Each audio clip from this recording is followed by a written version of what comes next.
Dalam video proses pembuatan kulit imitasi ini, ada dua proses yang akan dilakukan.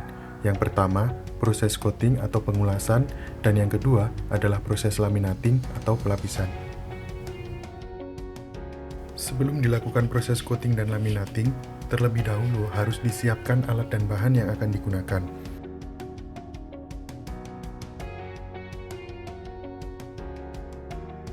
Yang pertama, release paper sebagai alat coating dan juga sebagai pemberi pola pada kulit imitasi. Kemudian baking cloth yang berfungsi sebagai kain penguat pada kulit imitasi. Bahan baku baik berupa serbuk maupun cairan, dan juga alat-alat lainnya yang sudah dijelaskan dalam video alat dan bahan sebelumnya. Release paper dan baking cloth dipotong terlebih dahulu sesuai dengan ukuran yang sudah ditentukan. Penentuan ukuran ini didasarkan pada persyaratan dalam pembuatan sampel untuk pengujian sifat fisika kulit imitasi.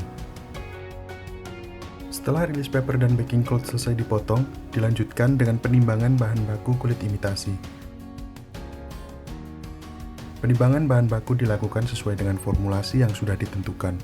Bahan baku berupa serbuk dimasukkan ke dalam plastik, sedangkan bahan baku berupa cairan dicampurkan langsung ke dalam gelas stainless. Untuk pembuatan kulit imitasi foam, perlu ditambahkan bahan baku kicker dan juga blowing agent. Sedangkan untuk pembuatan kulit imitasi non-foam, tidak menggunakan kicker dan juga blowing agent. Langkah selanjutnya adalah melakukan pencampuran bahan baku atau mixing menggunakan mixer.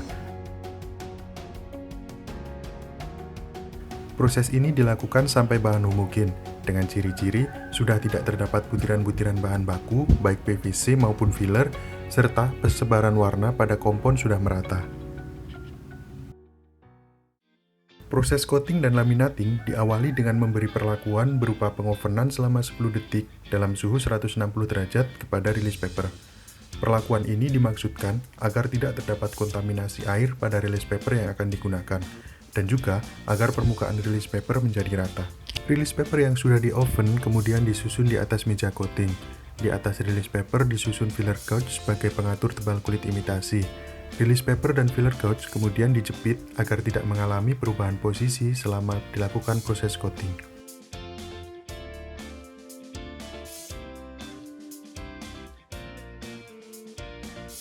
Roll disiapkan di bagian atas, kemudian dituangkan kompon top coat secara merata.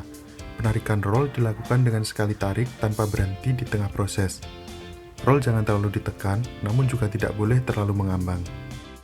Jepit dan filler gauge dilepas, kemudian release paper dimasukkan ke dalam oven dengan suhu dan waktu yang telah ditentukan. Pada video ini, dilakukan pemanasan dengan suhu 160 derajat Celcius dan waktu pemanasan selama 60 detik. Setelah 60 detik, lapisan top coat sudah jadi. Selanjutnya adalah proses laminating menggunakan baking cloth. Release paper diletakkan kembali di meja coating. Selanjutnya, filler gauge disusun di samping lapisan top coat, kemudian release paper dan juga filler gauge dijepit.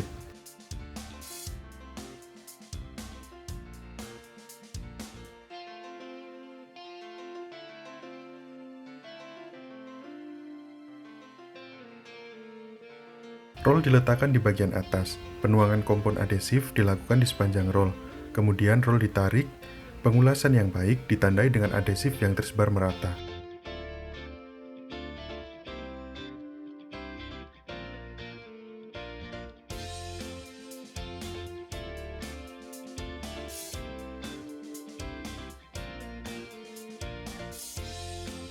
Setelah itu, jepitan dan juga filler gauge dilepas.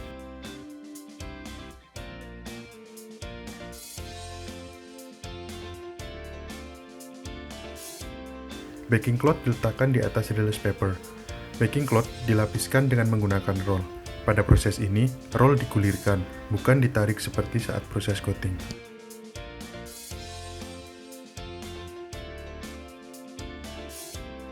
Release paper dimasukkan kembali ke dalam oven, dipanaskan dengan suhu sesuai ketentuan.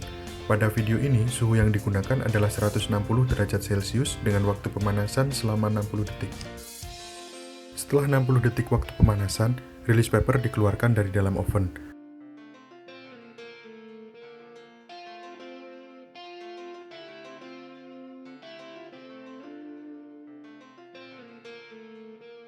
Kemudian release paper dilepaskan dari kulit sintetis.